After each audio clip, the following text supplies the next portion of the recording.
الرجيم. بسم الله الرحمن الرحيم.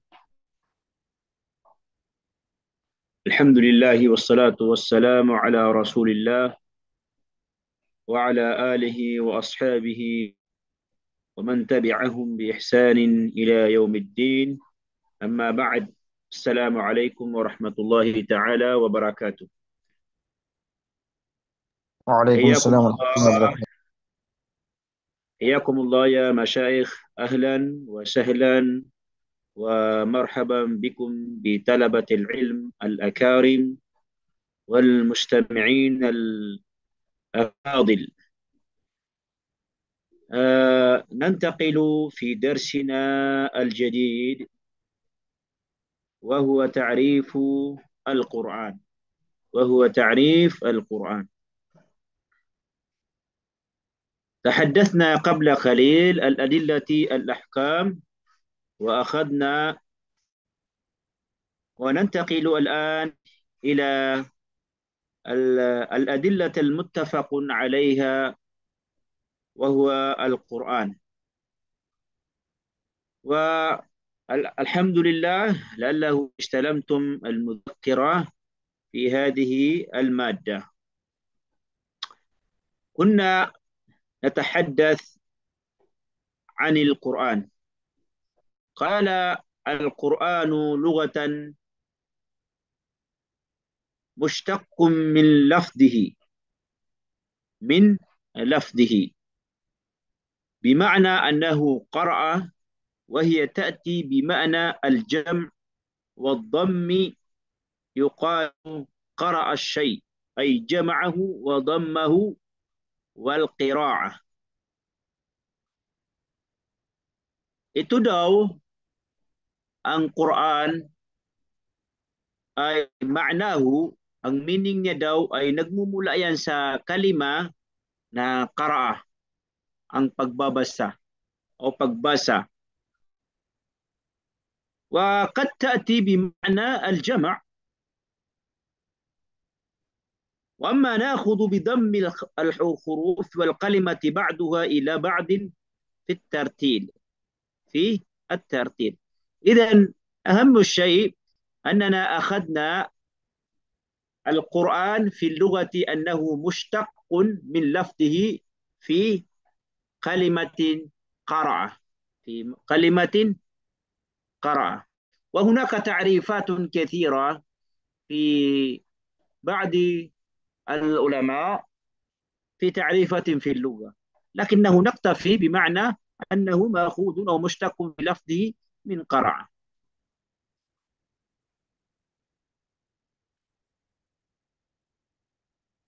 وأما القرآن في الاصطلاح، هذا هو الأهم شيء في الاصطلاح. الأهم شيء أنه اصطلاحي. القرآن هو الكلام المنزل المعجز بآيات منه بآيات منه.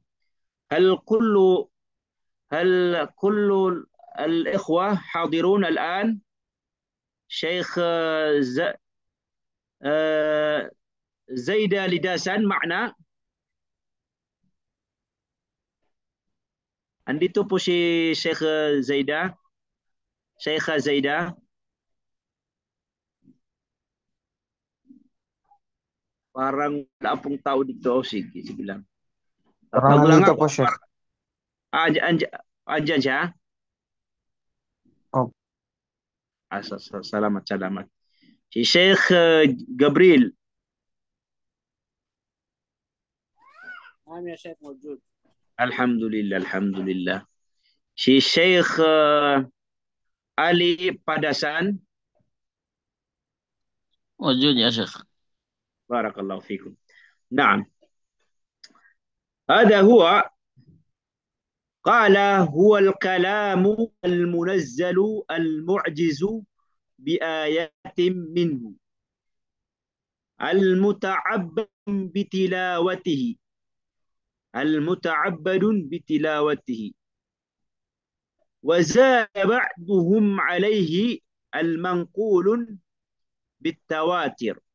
بالتواتر وقيل ما ثقل إلينا بين دفت المصحف نقلا متواترا.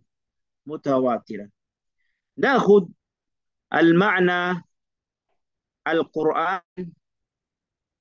في الاصطلاح.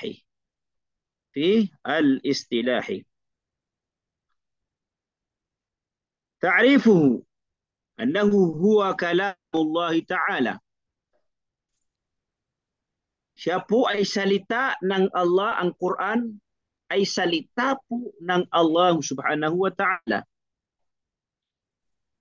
Ay laysa minal kalamil bashar. Ang Quran daw ay hindi po yan salita ng tao. Huwa وأشهد أن محمدا نعم مشايخ.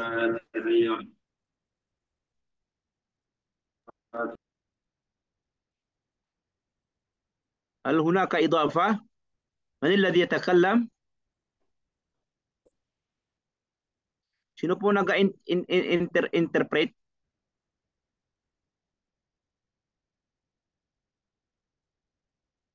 نعم جيد. نعم. La bas. Akala ko may katanungan siya doon. Sige, okay lang. So, sabi niya dito, anna huwa kalamullah ta'ala annahu laysa min kalamil bashar bal huwa min sifatillah. Ay ang ta'rif niya, ang definition niya, huwa kalamullah, ay salita daw yan ng Allah at hindi nangangahulugan na hindi salita ng isang tao. Bal huwa min sifatillah, siya po ay sifa ng Allah subhanahu wa ta'ala na siya po ay nakakapagsalita. Takallama bihi haqiqiyan. Ang Allah subhanahu wa ta'ala ay siya po ay nagsalita na thabit. Pero hindi po natin sabihin na paano ba nagsalita ang Allah? Nagsalita ba siya sa kung halin tulad natin sa pagsasalita ng isang tao? Hindi po pwede po yun nasabihin. Dahil magiging ang salita ng Allah ay kapareho ng salita ng isang bashar o isang tao. So, labas po doon, hindi natin pahihimasukan kung paano ba nagsalita ang Allah subhanahu wa ta'ala, maliban lang kung binanggit ng Allah subhanahu wa ta'ala. O kaya binanggit ng ating mahal na Prophet Muhammad sallallahu alaihi wasallam. Bagkus, ang sinabi lang niya ay nagsalita siya, so doon lang po tayo naniniwala na ang Allah subhanahu wa ta'ala ay nakakapagsalita. Wa huwa qadimun 'inda ahli sunnah. Ay nagmula daw yan sa una-una pa na ating mga taong mga mujtahidin o ang mga sahaba na kasama ng ating Prophet Muhammad sallallahu alaihi wasallam. Anzalahu ala 'abdihi Muhammad sallallahu alaihi wasallam بهذا الكتاب. ثم قال أيضا هو كلام الله تعالى المنزل على نبي محمد صلى الله عليه وسلم. أي القرآن نزل به جبريل عليه السلام من عند الله أن الكلام من عند الله سبحانه وتعالى إلى قلب النبي sallallahu alaihi wasallam bi alfadhihi wa ma'anihi, ay bi alfadhi qawlillahi subhanahu wa ta'ala wa ma'anihi shay'an fa shay'an, ay hindi kumpleto ang Quran pagdating niya sa Prophet Muhammad sallallahu alaihi wasallam, kundi dumating ang Quran, na banal na Quran, ay pa-kaunti-kaunti lamang. Hindi po yan sa pangangailangan ng mga tao o pangangailangan ng prophet o ahkam sa kapanahunan ng ating mahal na prophet. Khilala 23 sana. So, dumating ang banal na Quran sa taon na naka 20 years. So, hindi po dumating ang Quran sa isang bisis lamang. Bagkus na hati-hati po yan sa 23 na sana. Bihasabil hawadith wal ahkam. Nakadepende yun sa mga ahkam kung ano ang dahilan kung bakit dumating ang mga ahkam, dumating ang kung bakit dumating ang banal na Quran sa pangailangan ng ating mahal na prophet at saka ang kaniyang mga kasamahan na sahaba. Wa hadha yufarriqu bainal Quran wa ghayrihi min kitabillah. Wa hadha yufarriqu bainal Quran wa ghayrihi min kitabillah. مثل التوراة والإنجيل فإنها نزلت أو أنزلت جملة واحدة. Yun daw ang pagkaiba ng Quran sa mga kutub o libro na nagmumula sa Allah subhanahu wa ta'ala katulad daw ng At-Taurat at saka Injil. Dahil dumating daw ang dalawang kitab na yan sa iisang jumla o isang taon o isang panahon. Pero ang Quran ay magkaiba po sila. Magkaiba po. Dahil dumating ang Quran na shay'an fa shay'an. ثم ذكره أن كلام الله المنزل على نبيه محمد صلى الله عليه وسلم المعجز بلفظه. المعجز بلفظه. المعجز يا مشايخ أي القرآن معجزة خالدة. معجزة خالدة أنه لا يتغير أو لا تتغير. لا يستطيع أحدا أن يأتي بمثله.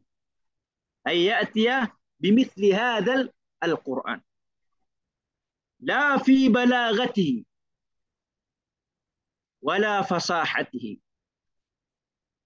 So ganun po. Nangyari po yan sa kapanahunan ng ating mahal na prophet. Nang dumating ang Quran ay hindi po ang mga kapamilya niya o kamag-anak niya ng mga Qurashi na mga kupar sa kapanahunan niya ay sila po ay naniniwala. Pinaniniwalaan nila na ang salita doon ay hindi salita ng isang tao. Dahil walang makakapagbigay na ganun na salita ng isang tao. Pero ang salita doon, salita ng Quran ay kanyang naiintindihan. Pero hindi nila kayang magbigay na parehas ng salita ng Quran. Sila po ay mga pusaha. Sila po ay may kaalaman sa balaga, pero hindi nila po kayang dahil isa po yun sa mga mu'jiza ng Quran. Wala fi muhtawahu wa syara'ihi wa ulumihi. Tahadda Allahu al-Arab wa hum ahlul balaga ay ya'tu bimithlihi fa'ajazu.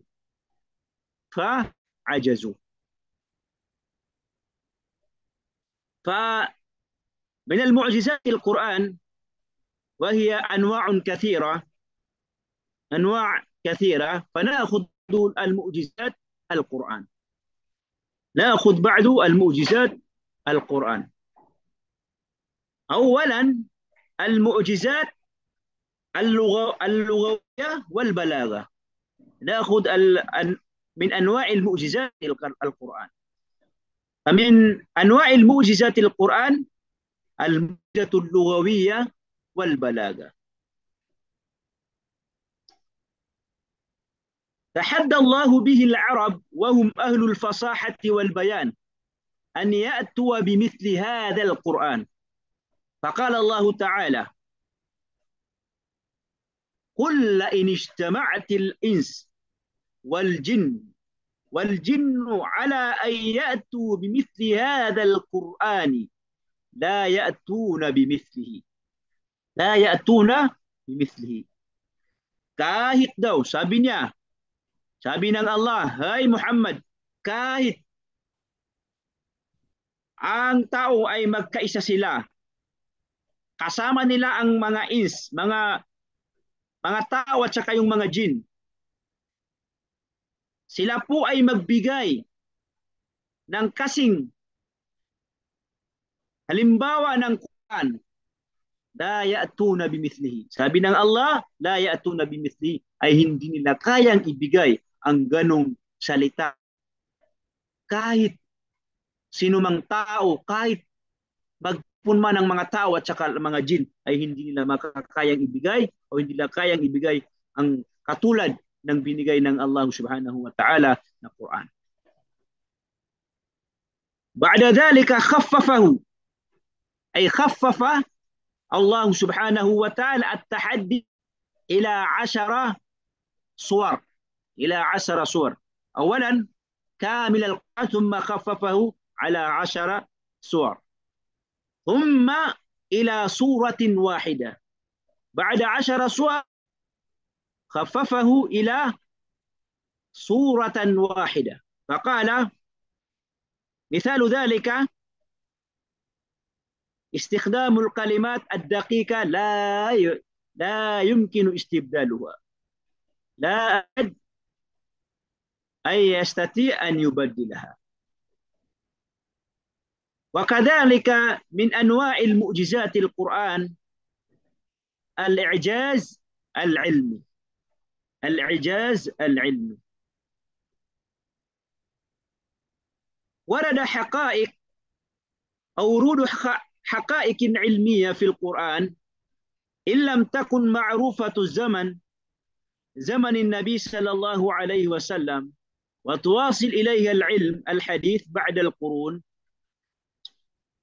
ومن أمثلة ذلك الإعجاز العلمي قوله تعالى خلق الإنسان من نطفة ثم علقة ثم مضغة. وهذا هو من سورة المؤمنون. وهذه هي من أمثلة الإعجاز العلمي في القرآن الكريم، أو من أنواع الإعجاز القرآن الكريم. وكذلك الإعجاز أو من أنواع الإعجاز القرآن وهو الإعجاز التشريعي. شمول وكمال القوانين، لأن القرآن لم ينزل بالعبادة فقط، حتى الإعجاز التشريعي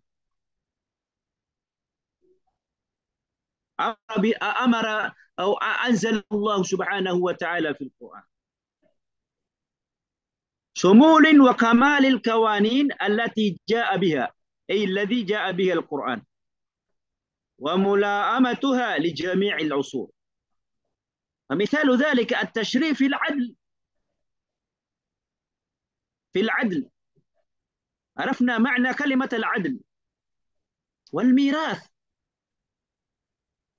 الميراث عرفنا أيضا معنى الميراث، لهذا في الفرائض، في مادة الفرائض.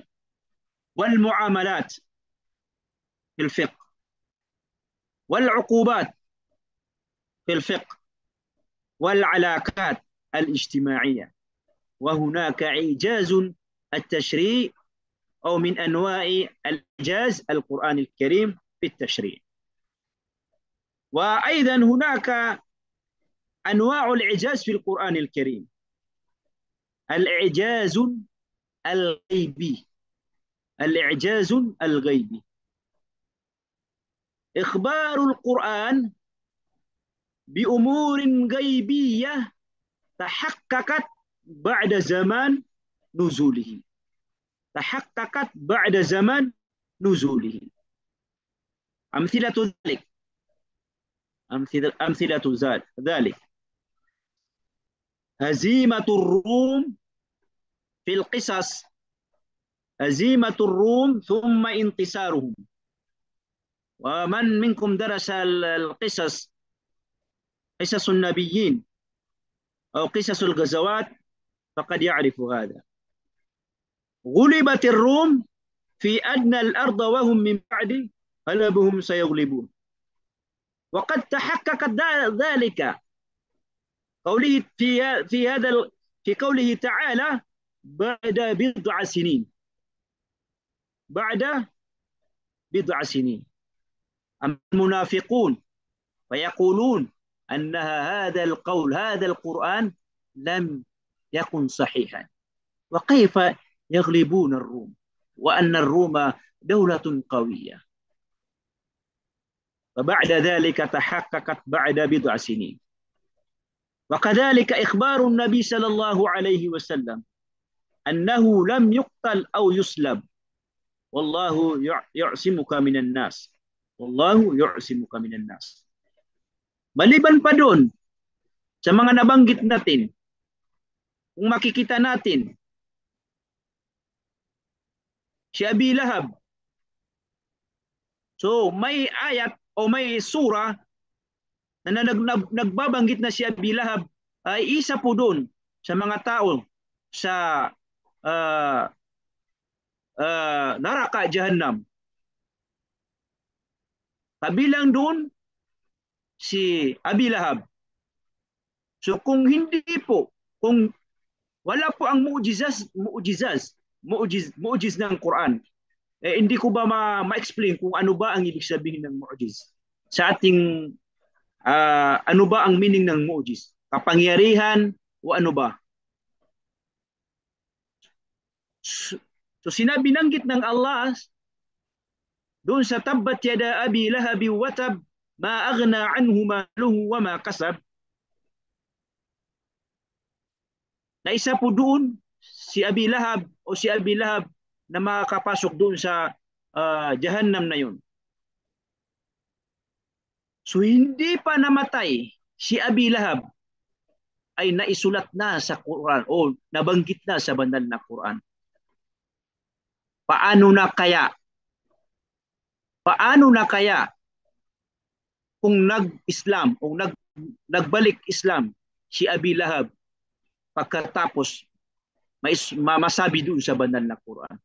So nangangahulugan na ang Quran ay hindi ka panipaniwala dahil nabanggit doon tapos nag-Muslim lang, bandang huli ay nag-Muslim si Abi Lahab. So makakaroon din ng shock ang mga tao doon. So dahil sa kapangyarihan ng Allah, dahil sa ang Quran ay mu'jiz, ay hindi na nag-Islam o hindi na nagbalik Islam si Abi Lahab na yun. So yun po ang isa doon sa nabanggit natin na al-i'jaz al-ghaibi. Panglima, ito na po ang last na may bibigay ko sa i'jaz al-Quran al-Karim. Al-i'jaz an-nafsi wa at-ta'thir al-qalbi. أن القرآن تأثير القرآن العجيب في النفوس حتى أن من لا يؤمن به يعترف بجماله. حتى أن من لا يؤمن به يعترف بجماله. Nakikita natin ng athar ng mga taong palaging binabasa nila ang Quran, ang mga taong ang kanilang gawain ay puro nanggagaling sa Quran, ay kahit yung mga Christian, mga Nasraniya, ay sila po ay naniniwala na ang Quran ay walang inuutos, walang kautusan na masama, kundi lahat ng kautusan niya ay puro pawang mga kabutihan lamang. So doon lamang po ay makikita natin ng Islam ay ang binibigay niya o ang Quran, ang ibinibigay niya sa tao ay lahat puro gawaing mabubuti. Ta'thiruhu fil Arab waqta nuzulihi hatta qalu inna lahu la halawa wa inna alayhi la talawa. Hatta kahit yung mga Qurashi na sila po ay hindi naniniwala sa Allah, ay sinabi nila na ang Quran daw, ang mga salita sa Quran ay lahalawa, puro daw matatamis ang nakalagay doon. So alhamdulillah, doon po lang tayo, o doon, kahit doon lamang ay maging kapanipaniwala po ang mga mu'jizat ng Quran ng Subhanahu wa Ta'ala. Al-manqulun o al-muta'abbadun bitilawatihi. Qala wal kalamul munazzalul al-mu'jizu biayatihi al-muta'abbadun bitilawatihi ay al-ma'murun biqira'atihi. Al-ma'murun biqira'atihi. Amara bina an naqra'a al-Quran fi as-salah wa ghayriha ala wajhin al-ibadah. Al-ikhraj man lam nu'ammar bitilawatihi min dhalika kal-qira'ati المنقولة لأن الدقيقة أن القراءة من يقرأ القرآن أنه له عبادة وحسنة. من قرأ حرفا من كلام الله فله حسنة. والاستخراج في هذا أن القرآن الإخراج ما لم نؤمر بتلاوته من ذلك كقراءة المنقولة إلينا بطريقة الآحاد وكالأحاديث القدسية وهي المسند أو مسنده إلى الله عز وجل إن قلنا إنها منزلة من عند الله بألفاظها وخرج كذلك ما نسخت بتلاوته.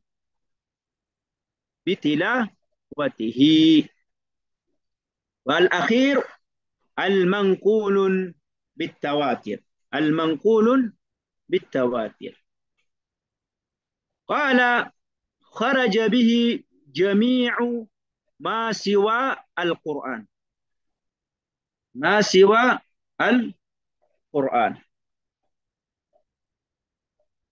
المتواتر من منسوخ التلاوة والقراءة غير متواترة. Labas dun daw ang lahat ng mga katulad ng Quran mutawatira. Mansukhun بالتلاوة والقراءة غير متواترة سواء ثقلت بطريق الشهرة كقراءة بن مسعود رضي الله عنه إن في قوله تعالى في كفارة الأيمان فصيام 3 أيام ثم بزيادة متتابعات بطريق الآحاد مثل قراءة متكئين على رفرف خضر وعباقير إسال فالجمع فإنها ليست قرآنا ولا تأخذ حكمه. وهذا هو بعد ما فصله صاحب هذا الكتاب في شرحه في المتواتر. إذا ننتقل بعد تعريف القرآن الكريم. فالقرآن الكريم هو مصدر التشريع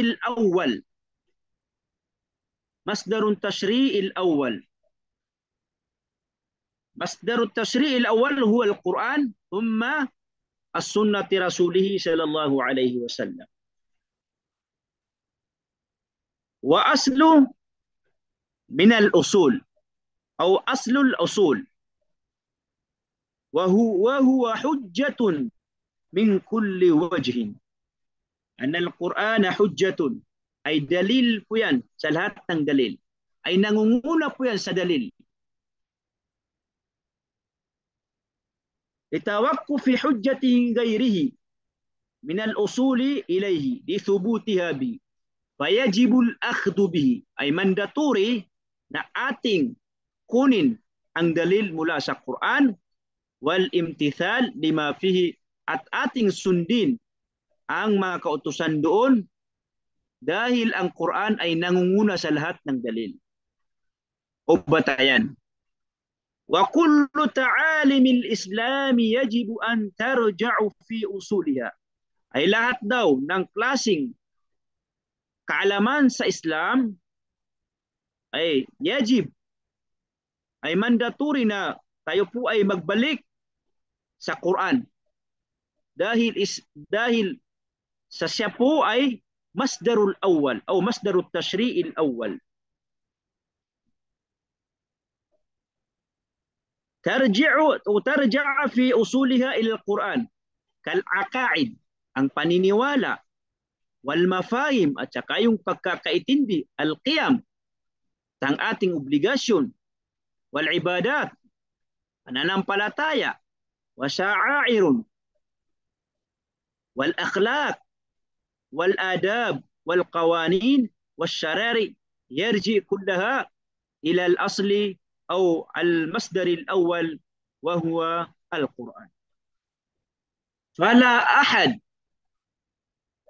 من طلاب العلم وغيره أن يأخذ الاجتهاد أو الاجتهاد العلماء إذا كان فيه دليل من القرآن. إذن pag andyan ang dalil mula sa Quran, pag andyan ang dalil na nagsasabi o nag-autos o nagbibigay ng hatol o ahkam, ay hindi po natin pwedeng salungatin ang dalil na yan sa Quran na nanggagaling sa ating ijtihad o ating pagkakaintindi. Dahil dapat natin o obligasyon sa atin na ang ating iuna ay ang dalil mula sa Quran. Ang dalil mula sa Quran. So,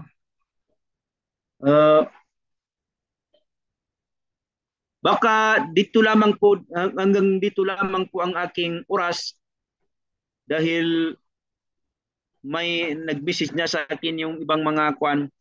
May rumpa ko na naghintay sa akin. Pero parang magkaiba ang inyong oras dahil doon, ngayon nagsisimula na doon ang oras ko.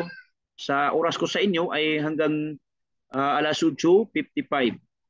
So naghihintay na sila doon sa akin sa ibang room. So kung may mga katanungan kayo dito sa ating subject dahil maliit ang oras ko o maliit na naibibigay ko sa inyo na syarh, pagkakaintindi, sana maintindihan niyo kahit hindi man lang ako marunong mag-syarh ng